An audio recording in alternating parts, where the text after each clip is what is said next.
مين شاف يا جماعة الفنانة حنان مطاوع في مسلسل صفحة بيضاء؟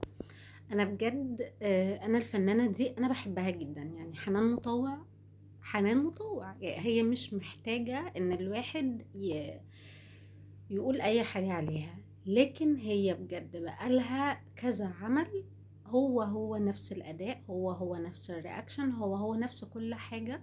مفيش أي حاجة جديدة.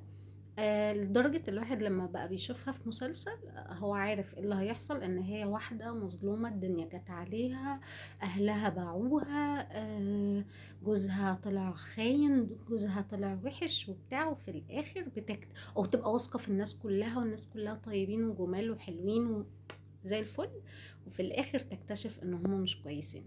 فبجد حنان مطاوع ممثلة شاطرة جدا جدا جدا جدا. فيا ريت يا ريت تراجع نفسها شوية في الحاجات اللي هي بتقدمها. بس كده.